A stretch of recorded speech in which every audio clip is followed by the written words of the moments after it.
There we go. Hey everybody, welcome to this first try at Kahuna Reads. Thanks for joining me this afternoon because it was kind of a quick thing that I decided to do this morning because there was a gap in the streaming schedule. Just making sure you guys can hear me okay. I do have the chat function up in front of me, so yeah, here we go. Good old days when hammer drop sound used to burst everyone's eardrums and or pants. That predates me. So here's what the idea for this stream is. I'm just going to pick out some articles that I've looked at that I really like, but that I think might be fun to actually be heard read. In other words, I'm not doing this for a critique.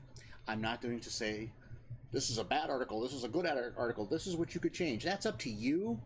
It's up to the person whose article I'm reading, if they want to do anything, if they hear something and go, oh gosh, that sounds funny when it's read out loud. I just want to have a little bit of fun actually reading the articles. That's the whole goal with this, is just to have a little bit of fun. So I'm going to put them up on screen, and we'll go from there. And if you guys have an article you'd like read, drop it in. I'd rather read the articles that you guys choose rather than what I choose, because that tells me that's something you want to hear. But I've got my list ready to go. So if you want to hear something, please drop it in the chat, and I'll be more than happy to pull it up. So the first one I'm going to go to is one, I believe it's called Skybird. Let me pull it up real quick here. And I rather enjoyed the reading of this. It's about a constellation. So let me put this on the screen. And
awesome. So I read the entire thing and nobody heard it. It's because that's what happens when you try to do a stream at the last minute. Hang on one second here. I will be more than happy to add that. So you're going to watch a little bit of technical magic.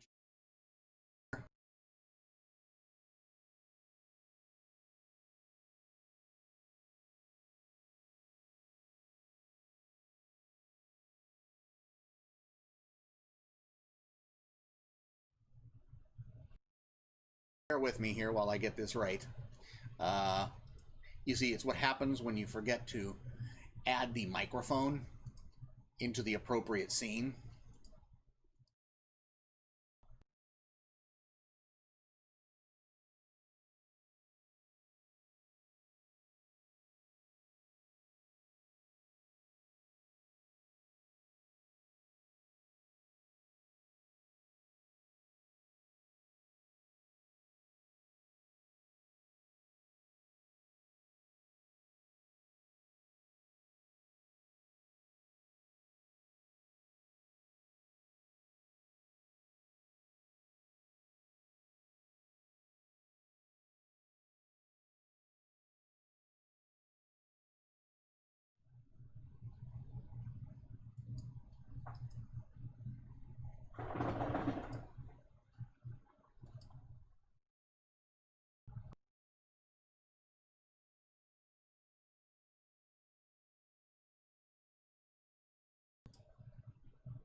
All right, can you guys hear me now?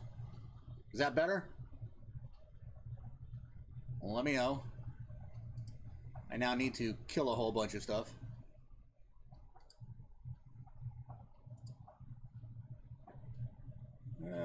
We'll kill this.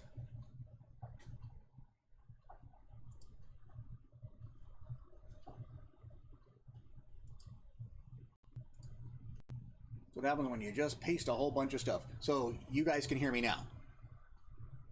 Okay, cool. Better. Sound like I'm underwater. Okay, well, that's at least heard.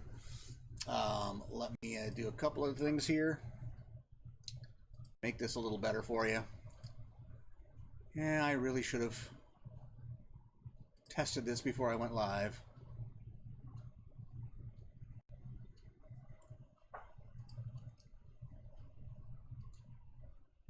All right, now I think. Can you all see that now?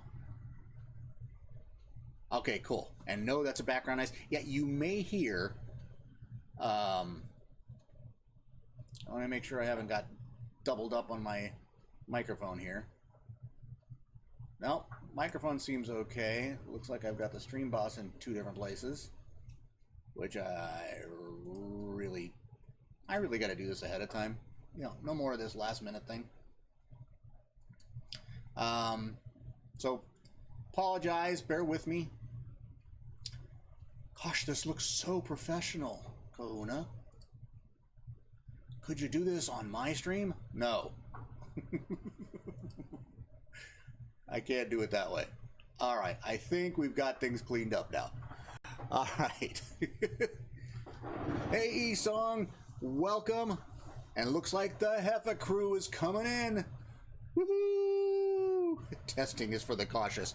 Yeah, nobody's ever accused me of being cautious. All right, so let's get back to this article. So I'm going to reread it for those who couldn't hear it when I read it the first time, which is all of you. All right, this is the Skybird. It is a constellation article, a celestial body article written by MKJ. All right, here we go.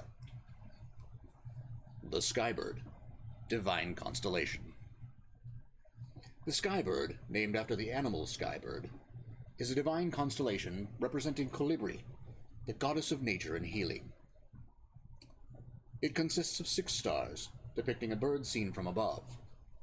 Although many find the pattern of the constellation to be quite crude, most find the symbolism alone to be a thing of beauty. As with all divine constellations, stars in it have a blue glow to them, hinting at their divine origin.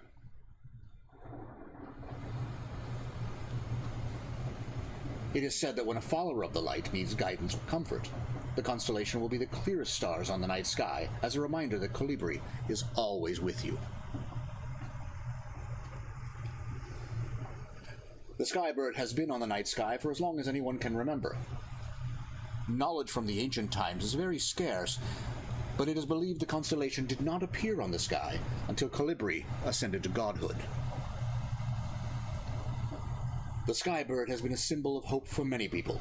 Many followers of the light often find comfort in looking to the constellation above them. Over the last decade, many of the elderly claim that the constellation has grown dimmer over the years. If it wasn't for elves supporting this claim, it would probably have been chalked up as being a decline in their eyesight. No one knows why this is happening, but some believe it could be related to the fact that no one has shown any sign of divine powers for hundreds of years. This constellation does have alternative names, the Heaven Bird and the constellation of Colibri. It contains 6 stars. On the page you'll find a top-down view of a skybird. That is how it is seen. It is a divine constellation, and it is the symbolism for Colibri. All right, so I like that article. It's short, but it tells us a few things. Wow, taking a while to change the screen over. Or I really posed up my main page. That's entirely possible. Yeah, I did. Oh my. So we'll fix that so you can actually see me in a moment. There we go. Crazy. Anyway, I like that article because it's short, sweet, and it really kind of it gives you a few things to think about. By the way, how's the volume? It's always a little quiet on the end there, so I kind of pumped it up a little bit. So hopefully you guys can hear it a little better. At least my meter says you can. So hopefully that's working for you. And, you know, welcome to everybody who has joined. Welcome to the Hefflings. Again, if you have an article that you would like to see streamed, that you'd like me to read, please drop a link into the chat. I am more than happy to read articles. I like reading other people's stuff. I like bumping up other people's stuff. Volume is okay. Cool article. Yeah, I mean, one of the things I really liked about this article when I first glanced at it is it tells you about the constellation, but it hints at something else. Songbird, you're up next. It hints at something else going on. The stars are dimming. No one has seen the divine presence in hundreds of years. So what's going on? The older people are saying, hey, this is dropping down, and it's been confirmed. So that's a very cool one. Scribe and Akoti, I'm going to be... I apparently dropped onto the calendar right before he did. So I'm going to be sending everyone over to him on the second half.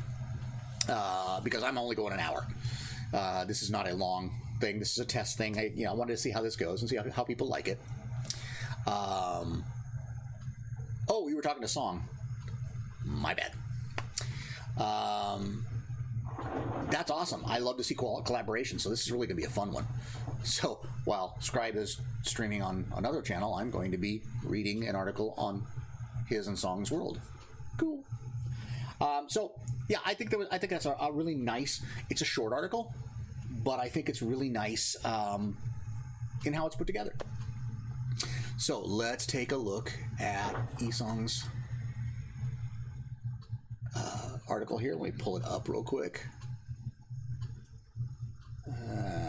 Wow. All right, here we go. Get it up on screen any second now. There we go. All right. I'll be reading this cold, so, we'll see how this goes. I haven't read this before. All right, let's switch over to the screen where you guys can see it.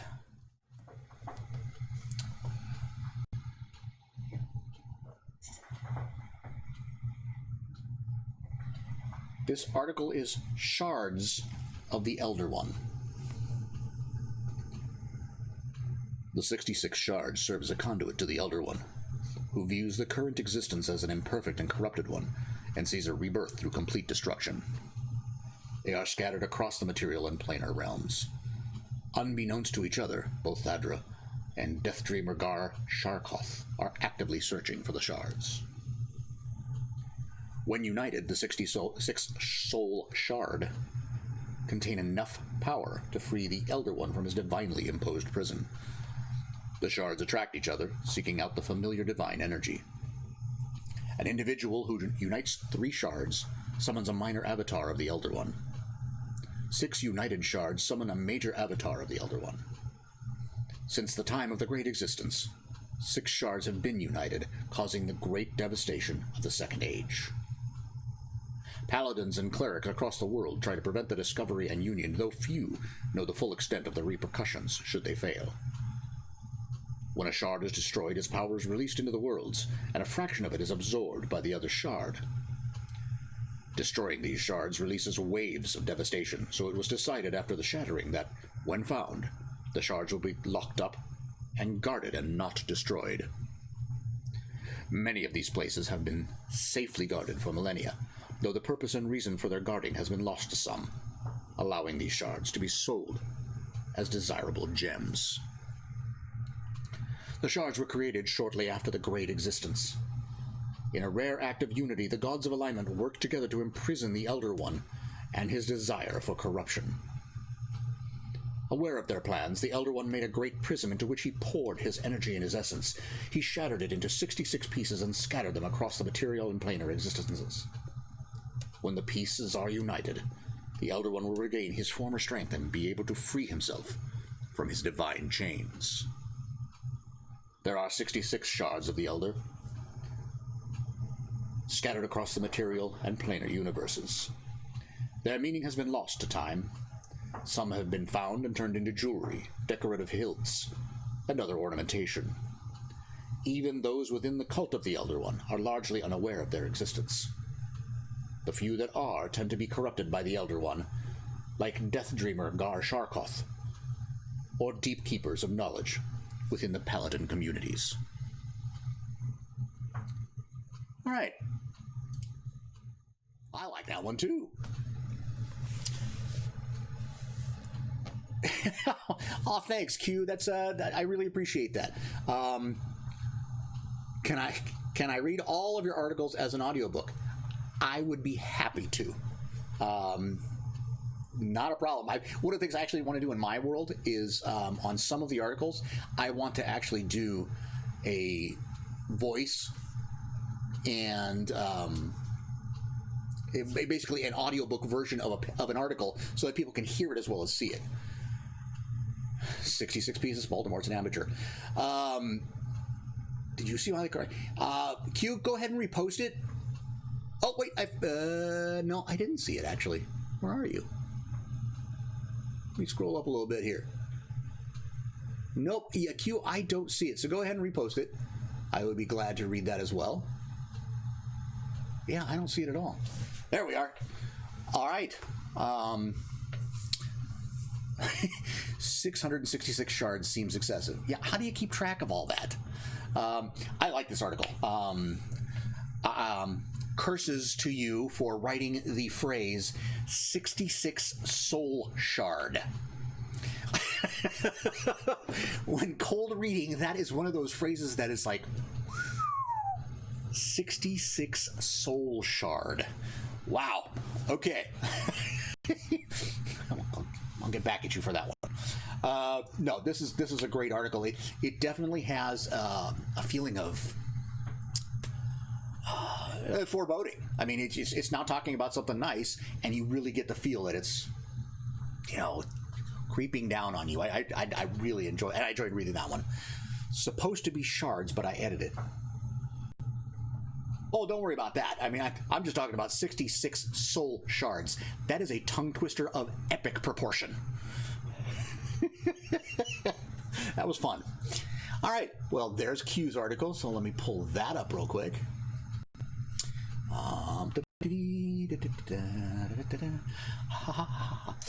Okay. All right. This one could be fun because I see at least 2 voices in here. 3. I see 3 voices. This is going to be fun. I like doing voices. All right.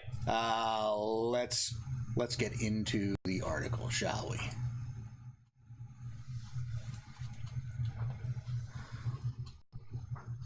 Ever Monday Research Facility. Monday already?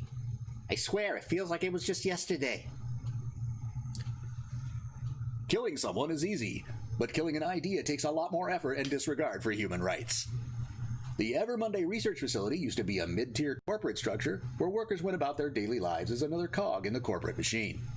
It has now become the primary site of R&D for the Task Force Monday in their quest to contain Mondays. It isn't Mondays themselves that are the problem, but the idea of just how miserable they are have become a mimetic info hazard, leading to billions lost every year in lost productivity and general complaining. To try and figure out the best way to fight against the Monday mood, the task force has created a self-contained office in which it always is Monday, so they can study its effect and attempt various harebrained schemes to fix it. No one really volunteers for what is basically hell, so the task force have turned to unorthodox means of procuring test subjects. Basically hell. Let me out! Scrawled in blood on a whiteboard. Although the Ever Monday research facility retains much of its trapping as an office, with endless rows of cubicles, unpleasant lighting, motivational posters, and so on, it is a simulated Groundhog Day of Mondays. Subjects are put through a combination of drugs and brainwashing so they'll keep thinking every day is another Monday while researchers watch and perform experiments. About 10% of the workers are plants, task force members sent in to aid those experiments and observe the herd up close. When necessary, they also remove anyone who's broken through the programming and realized something is going on. Subjects are categorized by a stability index with complicated names, but more informally named after the days of the week. Fridays are the most sane subjects, while those approaching Mondays are probably a danger to everyone around them. This article has suffered from Monday mood and will be finished at a later date. If you feel like you are dreading Monday, even reading about it, please report for containment at your earliest convenience. Task Force Monday. Everyone hates Mondays, but there's only one task force trying to kill it. Sponsored by several megacorps, fed up with the profits and productivity lost on Mondays, Task Force Monday is an info-hazard fighting force who is bringing the light and the fight to Mondays. They run the Ever Monday facility, and that should be your first hint that they're not really the good guys after all. Task Force Monday Containment Specialist. We all know Mondays suck, and the Corps is finally doing something about it. I wouldn't get my hopes up about it, though. Experiment log. There's science to be done if one is to defeat Monday. Test 17A, Java experiment. Excessive amounts of Java is sufficient to defeat the Monday mood for a time, but soon lead to Java mania, and the experiment was cancelled after 3 subjects were killed and eaten. Test 84C, Sewer Gator Motivator. What if subjects felt a terror greater than their fear of Mondays? Cancelled after the Sewer Gator, used in the test, escaped, and again, ate 3 subjects. Alright, that was a fun read. That was... that is a very entertaining read. Oh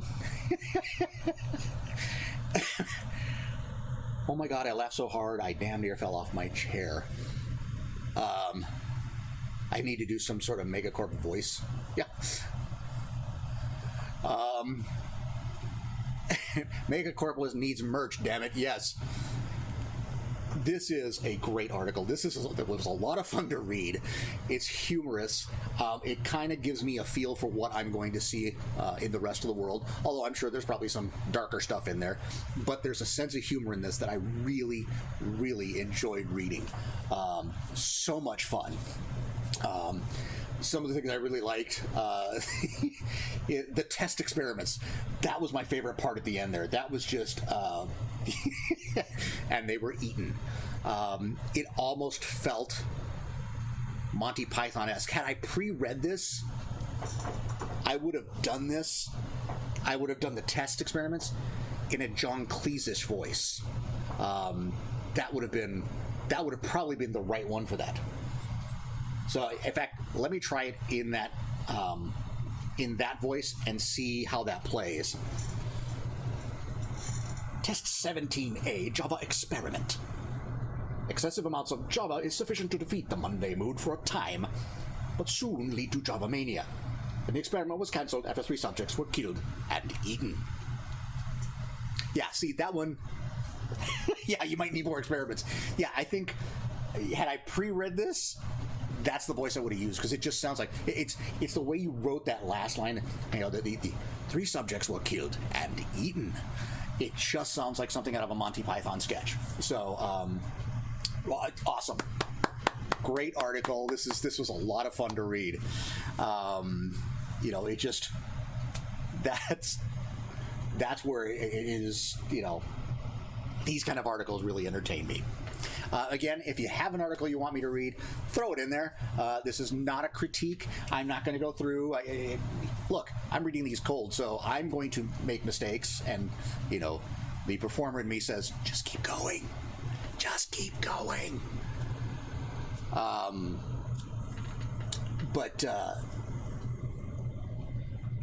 You know, throw them in there. This is not about critiquing. I don't care about typos. I don't care about...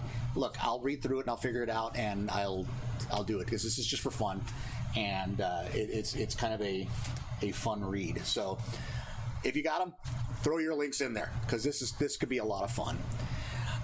Let's see. Let's go to another one that I did read earlier. Let's see. There it is. This one is by Crayola Smoker. How good are you at helping find voices in an article? I have an article that needs more quotes. I can throw, if you're asking me, I have a lot of voices I can do. So if you need quotes and you need them read, I can do that, if that's what you're asking. If you're asking, can I write quotes? I'll be honest, I kind of suck at it.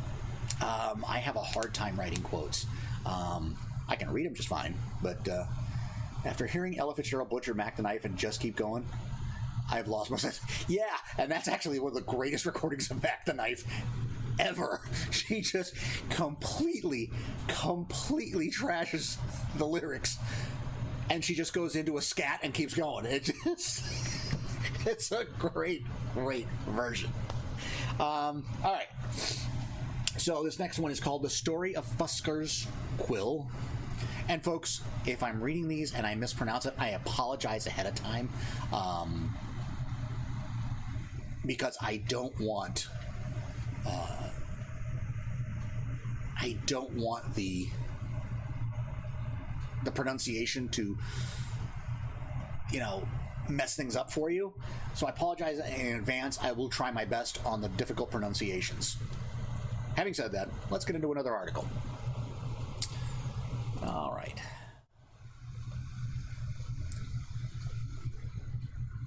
The Story of Fuskar's Quill, as told by Renee Kenyon, youth librarian.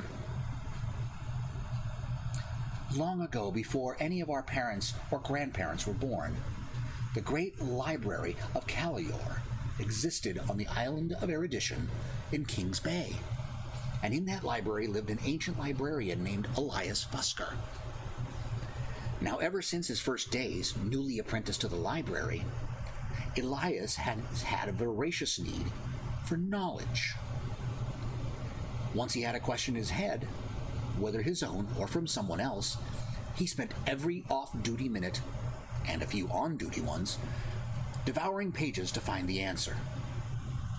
It did not take him long before he had the answers to every routine question the librarians were asked. In just 4 short years, he climbed to chief researcher, a feat never heard or before or since. As the years passed, the Empire expanded its reach and alliances, pulling in knowledge from all over the known world. Floors were added, neighboring buildings were annexed, and all sorts of scrolls, books, tapestries, and tomes made their way to the great library. Each new item brought new questions and new opportunities for answers. Elias loved it. But for every one time Elias declined advancement within the library, he found it thrice thrust upon him. Within a few decades, he was head librarian, with all the meetings, functions, and administrative duties that implies. All of his time was spent answering easy questions he already knew the answers to. As his opportunities to acquire new knowledge dwindled, so did his health. "What happened to the fun, Zedekiah?" Elias asked his longtime friend. "Remember when we used to spend hours scouring dusty parchment searching for ways to, do whatever harebrained thing you cooked up for a new contraption?" "I do," said the gnome alchemist. "When posed a question, you were unstoppable." "Huh? Look at me. These legs can barely make it to the chamber pot before giving out, much less the stacks. I couldn't go research an answer if I wanted to." A few months later, a package showed up on Fuskar's desk. Inside was a note and a simple quill adorned with the tiniest of cogwork and alchemical engravings. The note read, "Dearest Elias, while you may not have time to get to the stacks, this will ensure the stacks can get to you. Ask it a question. If the knowledge is somewhere within your library walls, it will transcribe the answer word for word, diagram for diagram. if I may be so bold as to direct your first inquiries. How did I make it? I'm afraid you'll have to go the long way round. My notes are not in your library. With grateful affection, Z. It is said that Elias was still trying to find the answer the day he died. 38 years later, researching in the stacks. The story of Elias Fuskar is well known throughout Kalior. It is a rare student that has not sat through at least one exam, stumped on a question, wishing for Fuskar's quill.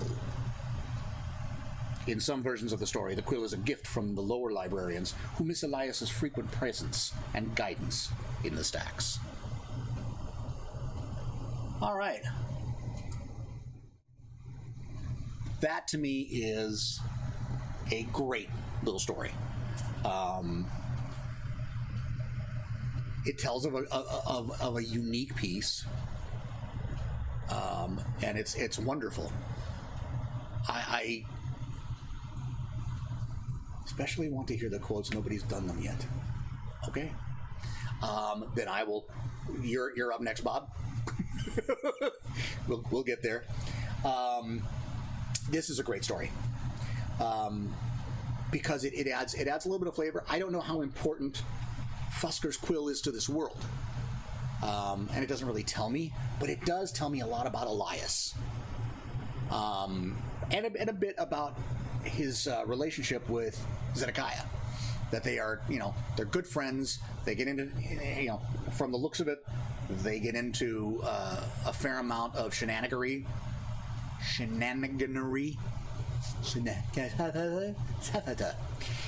They get into trouble when they're younger. But I think this is a great article. This is a fun article. I really can picture it in my head as I'm reading it. I can picture the stacks. I can picture, information coming from the stacks to Elias's hands. I can picture all of that as I'm reading it. I really, really, really enjoyed this article. All right. So let's go to Bob. Isong, yes, these are recorded. They're going, Twitch, obviously, you get to keep them, I think, was it 14 days? But they're also going to YouTube, to my YouTube channel, and to my Facebook page. So they are being recorded. So yeah, you can go back to these. My YouTube channel, I'd love to tell you that it's, youtube.com/Kahuna The Elder, but I'm not high enough status there yet. So it's just search on YouTube for Kahuna The Elder. I am the only one. I'm the only one. It's my ticker reference. Go there. They should be there. It usually takes them an hour and a half to 2 hours after I do the stream. That article was actually by Crayola Smoker. There's images there too. Crayola Smoker. That was fun. All right. So next, go to Dinosaur Bob. We're gonna read yours next.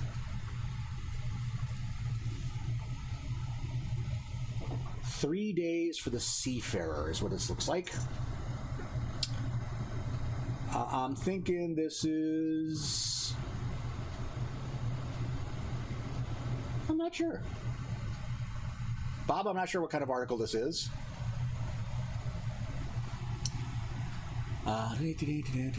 Choir teacher who loves every musical reference. Oh. Well, I have been told I am the vessel of immense amounts of probably useless knowledge. I'm great in a Trivial Pursuit game. I have trouble remembering to take out the trash. There you go. All right, let's read Bob's article here.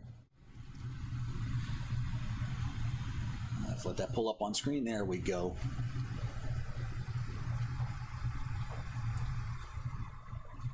"3 Days for the Seafarer." "Happy birthday! I'll never be understanding the import of you lanky folk placing a passing of our single year.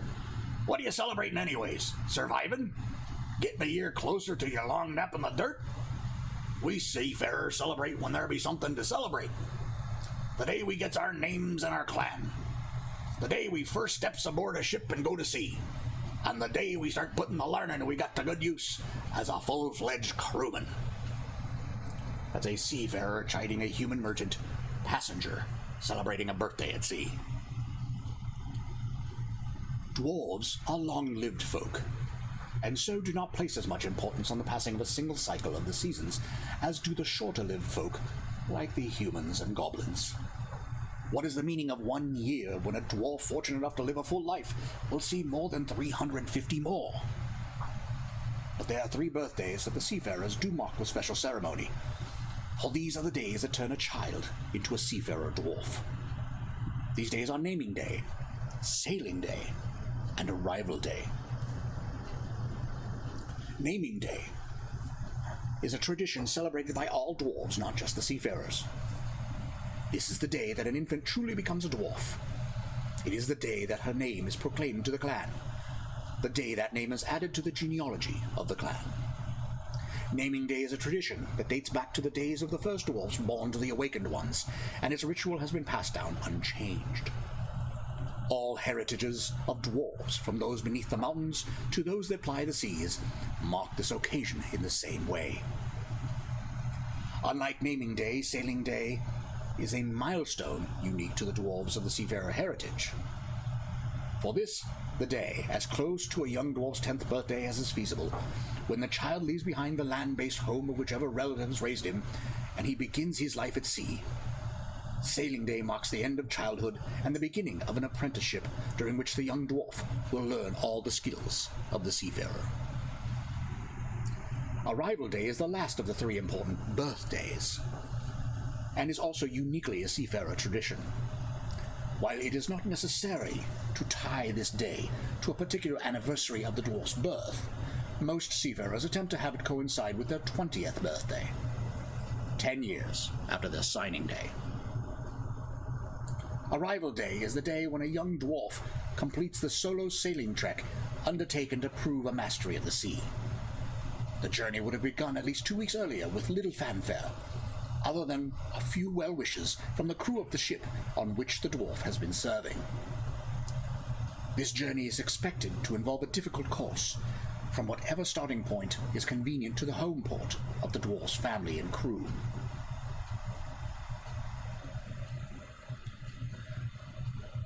On Naming Day, 1 year to the day after the birth of a dwarf, the parents, immediate family members, and other members of the clan into which the dwarf was born gather together to officially recognize their newest member. Father, mother, and child sit in the center of a circle, formed by the rest of the clan member attendees. The uniquely crafted clan dagger is held before the child while the parents recite the full lineage that traces from the first awakened dwarves down to the child. The last name in the recited litany is that of the new child, and by tradition, it is the first time the clan hears the name chosen for the child. It should be noted that dwarves are not strictly patrilineal or matrilineal. The proclaimed heritage is traced to include the most prestigious ancestors that can be claimed. There have been many a marital argument among dwarves regarding whose line is more worthy of passing along, but these disputes always seem to be worked out amicably. On Sailing Day, the ceremony for this event is a simple one. The young dwarf is accompanied by guardians and close family members on the walk to the dock, where her future ship, most likely mastered by a relative, if not a clan member, is berthed. The child, in ritual fashion, calls out to the shipmaster requesting working passage to where'er the winds may take me. After the master grants permission, the youth boards without looking back to the guardians who raised her. The goodbyes would have been said before leaving the home. Once aboard, the youth is given one of the poorest berths in the ship, likely alongside other youths. There is little privacy. For the next 10 years, the dwarf will serve the crew however they require, and at the same time will, first by watching and later by doing, learn the skills of an able seafarer. On Arrival Day, if the dwarf completes the journey successfully, a celebration marking that sailor's transition from apprentice to full crew member takes place. This celebration typically involves a lot of feasting, drinking, and singing. Afterward, the dwarf takes a place as an adult and full crew member. There is no not completing the journey. A dwarf either completes the voyage or dies trying. The arrival day voyage is only instance where the seafarer, dwarf, or crew will not give aid to a fellow seafarer. A young voyager in distress will be abandoned to his own resources. There'll be only one more celebrating day for a seafarer, but I didn't count it because it means nothing for the honoree. The fourth day, the last day that matters to the seafarer, is the day he's put into the tomb with his ancestors.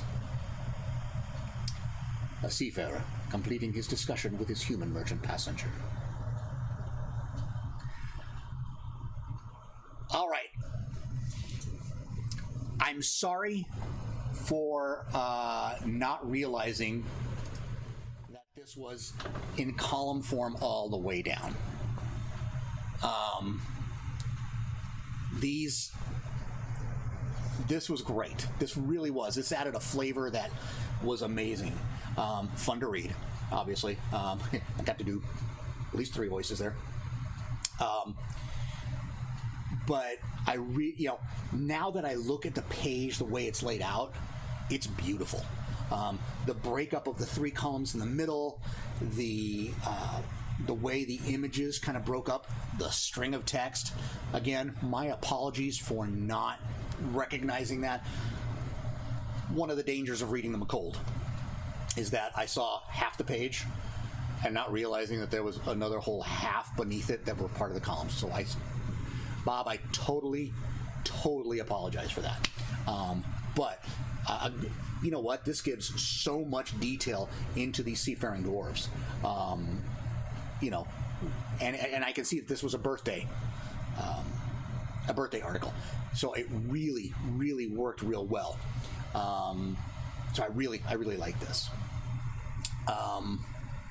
Yeah, this was a great article and great choices of images too. Those were, man. I mean, between the font you've chosen, the formatting, this is a really pretty and really interesting and engaging article. So nice job, Bob. All right, let's go to. I know Esong wanted one read, so let me read Esong's. And then if we have time, I'll read one of my own.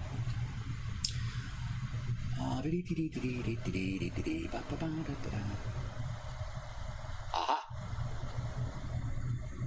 Okay. I can tell already that Esong is going to make me twist my tongue. All right, let's give this one a shot.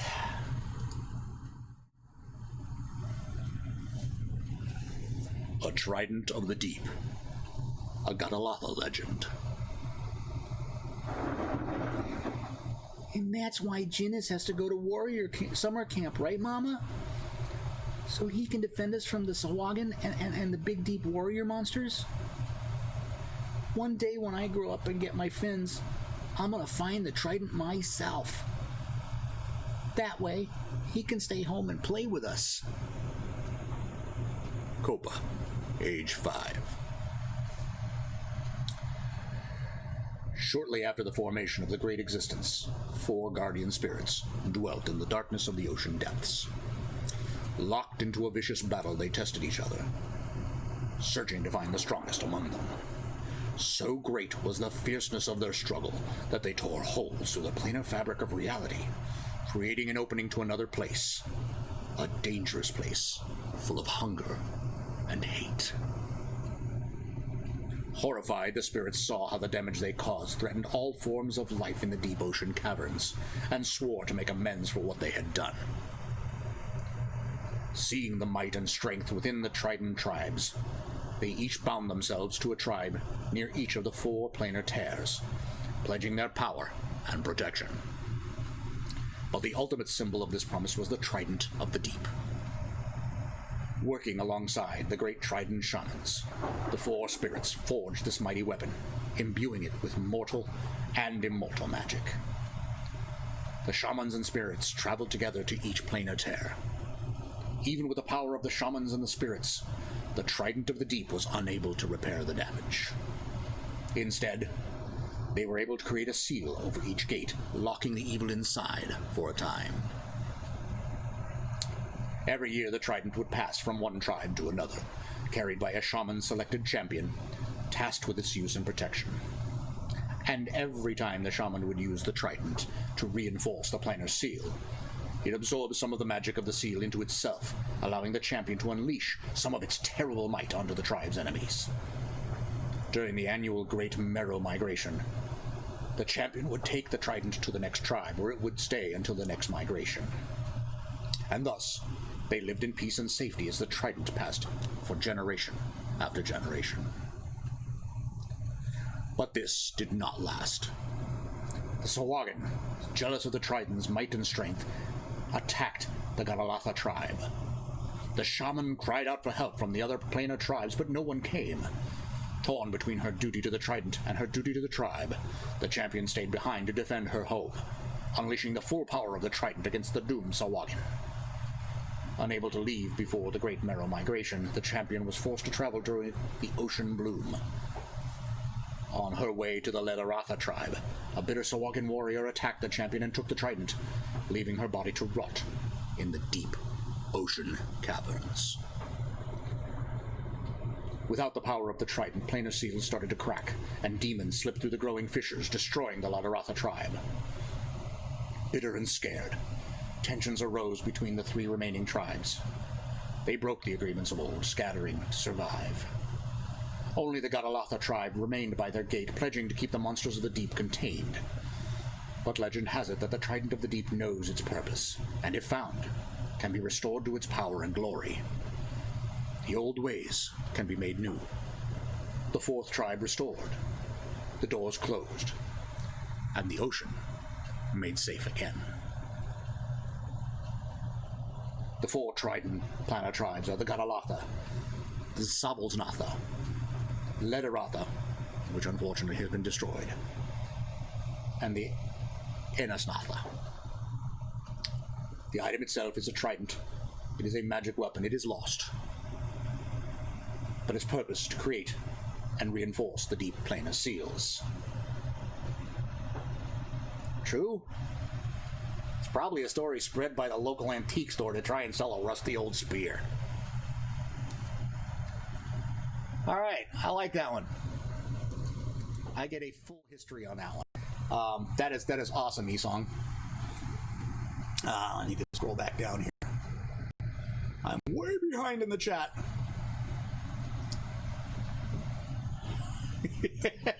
Western high school's trauma skills not going to waste here.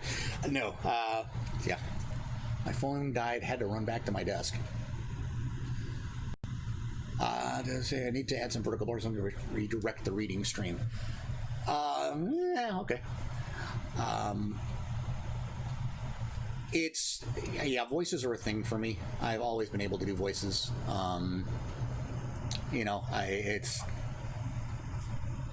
It's a knack. It also annoys the crap out of Mrs. Kahuna. Because I'll find all kinds of voices. How did I learn to do all this? It's funny. I also, it's always been there. I've always been able to pick up voices. I lived in Boston for about 3 years, and within about 2 weeks, I sounded like I was from Boston. I pick them up. I'm not always 100% on them. I find there are some that drift. An Aussie accent sometimes drifts back and forth between a different British accent. So I'm not 100% on them. But for characters, they work. So I don't really try to imitate a specific dialect. I try to just make the character sound the way I hear them in my head. So, that's kind of it. Do I get paid for it? Not yet. It is something I'd like to try doing. I'll be honest, I don't know how exactly to get into that, but Hey, I'm up for sale. Maybe even cheap right now, but I'm not easy. So I do have fun with it. I really do. I was an actor in my younger days. I did theater. I've had fun with that.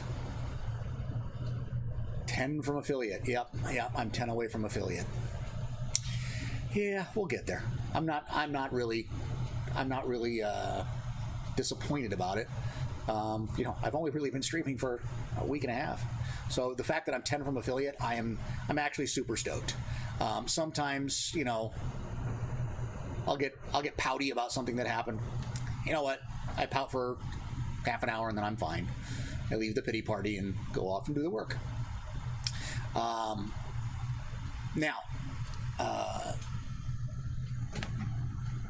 I want your feedback. I really don't have enough time to do justice to another thing. By the way, we're going to be rating Scribe of Nakoti's stream at the end of this, if I can remember how to. If I can remember his channel name. I think it's just Scribe of Nakoti. So if we can do that, awesome. I was once in a room with a Mainer, a guy from Connecticut, a Kentuckian Southern Bella Bostonian, and a West Coast Canadian accent. And the only one I couldn't understand was the guy from Boston. Wow, you understood the Mainer before Boston? Holy moly. Wow. Yeah, those Mainers are a little tough to understand. Yeah, it's a different accent. Yeah. Boston, it's been a while since I've done a Boston accent, so I'm not going to try it because I'll screw it up completely. Oh, thanks, Q. No, you know what? It's all good. It's all good. I was being a baby about it. It happens. And it's going to happen. The more great streamers we have, the more this is going to happen. And so people are going to get to choose what they want. I just decided to jump here because I saw there was about a 2-hour gap after Heffa's stream, and I wanted to fill at least some of it so that we can keep the stream train kind of going along. Mainer isn't much different from the Newfie. Yeah, it's true. Newfie's a little bit farther up there. Okay, thank you, Second Hand, for putting that in there. So when we do the raid, we've got it. Yeah, Canadians, it's Eastern Canadian versus Western Canadian, versus kind of the middle Canadians, which are analogous almost to Minnesotans in their speech patterns. And then you have the ones that are French Canadian that sound that is basically a hockey player. Newfie. So you have the different regions. I like listening to people and trying to guess their regions. Swedish accents in English sound so awkward and dorky. Well, that's because we're used to hearing the Swedish chef. That's what most Americans, at least, associate with a Swede. That's, yeah, it sounds derpy. We're used to hearing the Swedish chef on Sesame Street and the Muppets. So that's where most people think Swedish is. Yeah, Q, let's see. Kai wants to know if I have a Santa accent. Because, the beard. Don't let Mrs. Kahuna know this. Because she wants me to remove most of the beard, just go back down to my goatee. Which I'll do because she's Mrs. Kahuna and in the end she gets her way. Yeah. I'm a married guy. You learn these lessons. So, do I have a Santa accent? Yeah, I do. Let's see. Well, hello, Kai. What is it you've been doing? Have you been a good boy? Have you been on my naughty list? We'll have to see when it comes Christmas time. That's my Santa voice.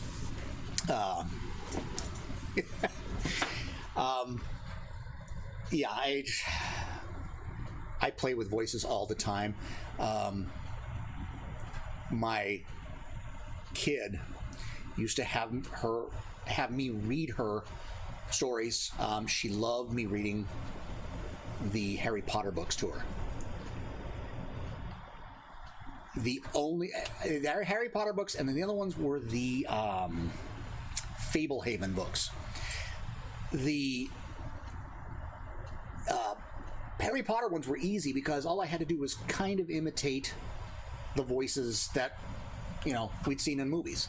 So that's not too difficult. I could be a small Santa.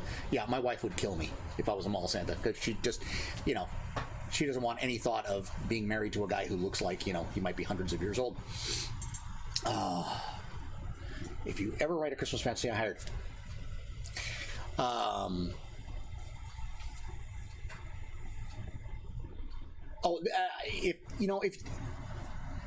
Look, I'm getting that you guys have liked this stream, so I will be doing this stream some more, I think. I'm not sure if I know exactly the time. If I can do it at this time, it's great, but I don't want to step on a bunch of people. This is a fun stream, and, I've had a blast with it, so I'll do more of these. I'd like to make it a regular thing, because I love reading these articles. I think this is a great way to feature people who are doing some great work. Well, okay. If you guys want me to do this, who am I to say no? Anyway, I did the Harry Potter, but the Fablehaven ones were a little tougher for me, and the reason is very simple. The Fablehaven ones, there was no predetermined voices. So if a character came back 4 chapters or 5 chapters later, I'd have to remember what voice I used. I probably should have taken notes in the margins. So, just came up with that just now. Pressure, pressure, pressure. Do it, do it, do it. Okay. All right. I will find a time. I will put it on the stream calendar. We're going to do this again. Only if you guys send me links ahead of time. In fact, let me drop my Discord. I have an invite for Discord for my Kahuna Talks channel. Oh, let me find it. Where's my channel? Oh, there's my channel. And it's running slowly today. There we go. So let me do an invite real quick. I can't remember. There we go. That channel. Invites. Okay, so here's the deal. Here's the deal, and you can pass this link on. There's no.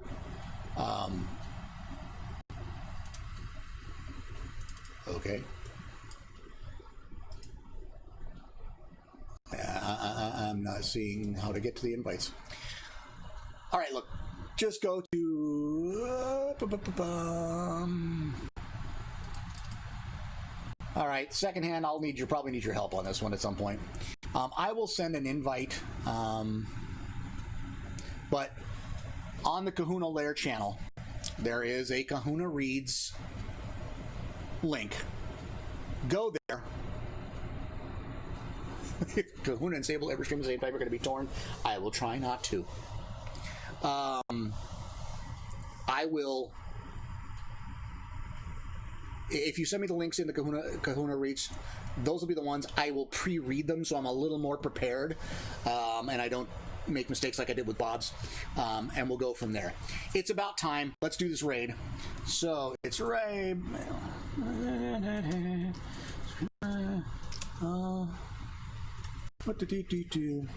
Okay, so we're going to raid the Scribe's channel, Scribe and Cody, because you know, he jumped in on the calendar right after I did, and so I kind of, the first hour, I'm kind of overlapping him. So I want you guys, please go watch his stream. Please have a great time with it. I'm glad you guys were here. I will be posting when I'll do further of these streams, and thank you so much. This was so much fun. It really was. So send me links, and heck, if you're on Discord, you can even, you know, just send them to me straight up. Have a great rest of your weekend, guys, and let's go raid.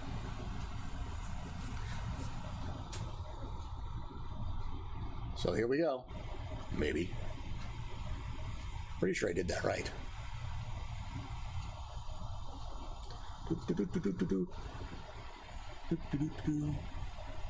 Did I do raid right? I never know.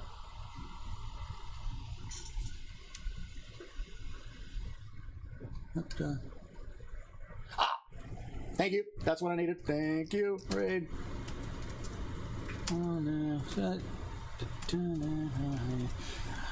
All right, here we go. All right, so you guys, again, have a great weekend. We will see you soon.